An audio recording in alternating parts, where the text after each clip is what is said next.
You judge a man by his enemies. We've got several.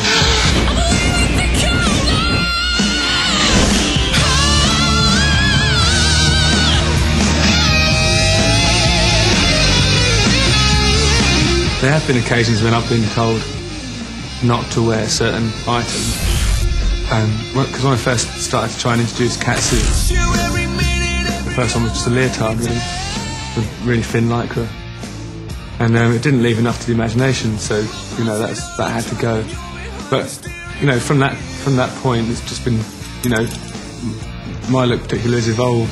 We always had a policy of agree to disagree, you know, we all just wear what we want, really, because I think because everyone's not into exactly the same thing, that we all sort of tolerate each other.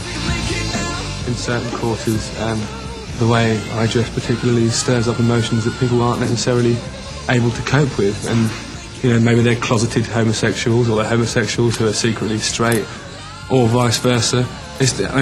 All it is, if you don't like this band, it's demonstrating that you are ill at ease with your own sexuality, or what you perceive it to be, and you need to just have a look at yourself and maybe get some help.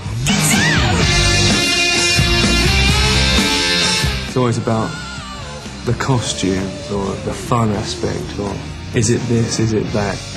No one's ever criticised their songwriting. These are the same magazines that when AC/DC came out, either ridiculed or ignored them because there was a bloke in a school uniform playing his guitar, and wouldn't take Aerosmith seriously because they thought that Aerosmith was just a poor version of the New York Dolls. And these are the magazines that are so often proved patently wrong, and then change their tune 20 years later when these are the biggest selling acts in the world and they can't put a foot wrong and everyone loves them. So for me, they're not really the rock experts, and it makes no difference at all. So a lot of the bands we get compared to, we don't actually sound anything like whatsoever. And a lot of people say glam rock as well. And glam rock to us means like Gary Glitter and The Sweet and Slade and bands like that, and we're not anything like that whatsoever. So generally we don't like to call ourselves glam rock. And we don't sound like Motley Crue, do we? And they're all about the lifestyle. There's no real substance to their songwriting.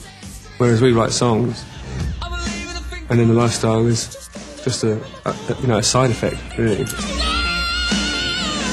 Because we're trying to bring the stadium show to the pubs, what they would normally say is, who in God's name do you think you are?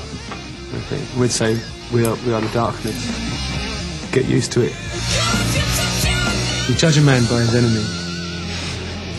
We've got several.